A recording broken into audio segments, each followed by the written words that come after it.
সকলের প্রতি সালাম, আসসালামু আলাইকুম। তো আজকের topic right form of verb. সাথেই থাকুন, বেশি কথা বলবো না। কখনো যদি বাক্যে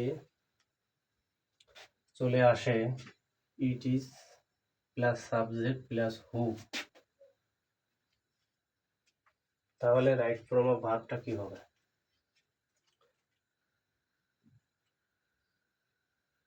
তো আমাদের প্রথমে কাজ হবে একদম সহজ বা ইজিয়েস্ট একটা উপায়, সহজ উপায়।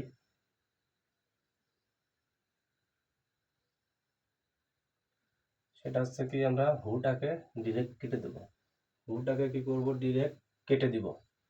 দিয়ে হুর আগে যে সাবজেক্টটা থাকবে তার সাথে আমরা কি বিভার্বটা মিল করব। তা আয়ের সাথে বিভার্ব হিসেবে কি যেতে পারে? যেহেতু টেন্সটা আছে কি প্রেজেন্ট টেন্সে, তাহলে আয়ের সাথে সাপোজ এরকম দেওয়া থাকলো যে এতে ইজ, বা বি অপশনে দেওয়া থাকলো আপনার আর, সি অপশনে থাকছে এম, আর ডি অপশনে আছে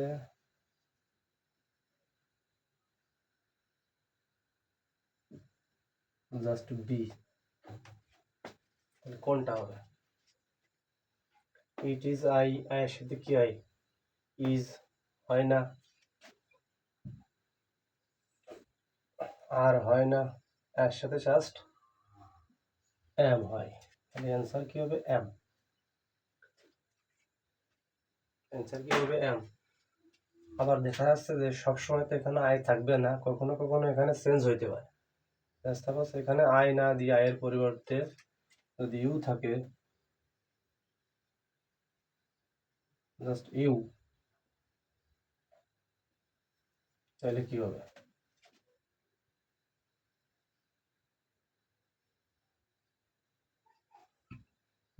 আয়ের পরিবর্তে এখানে যদি ইউ দেওয়া থাকে, তাহলে ইউ এর সাথে সাবজেক্টটা বি ভার্ব হিসেবে কি হতে পারে? আর। তখন এটা থাকবে না, তখন হয়ে যাবে বি আর।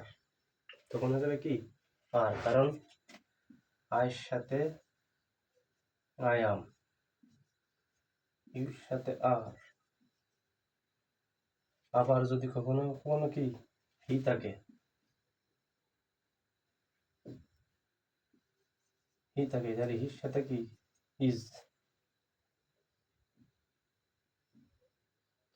যেখানে হি থাকবে তাহলে হি এর সাথে, এটা অলওয়েজ কাটা, এটা বাদ, মনে করতে হবে এটা নাই, হুটা নাই। তাহলে হি এর সাথে কি হবে?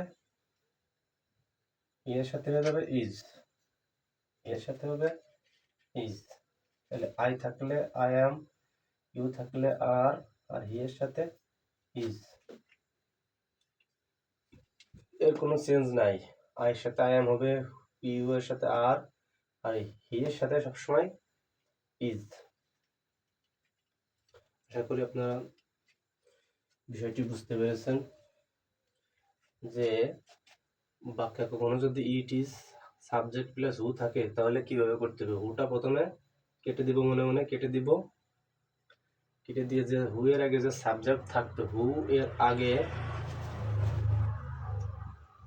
হু এর আগে যে সাবজেক্ট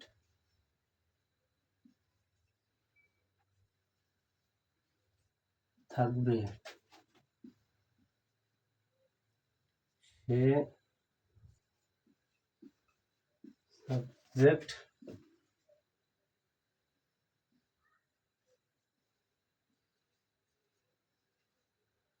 অনুযায়ী ভাগ হবে। জাস্ট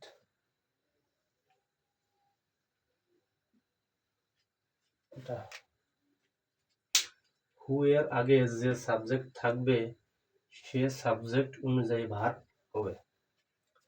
যদি আই থাকে আই অ্যাম, ইউ থাকলে ইউ এর সাথে আর, হি থাকলে হির সাথে কি ইজ।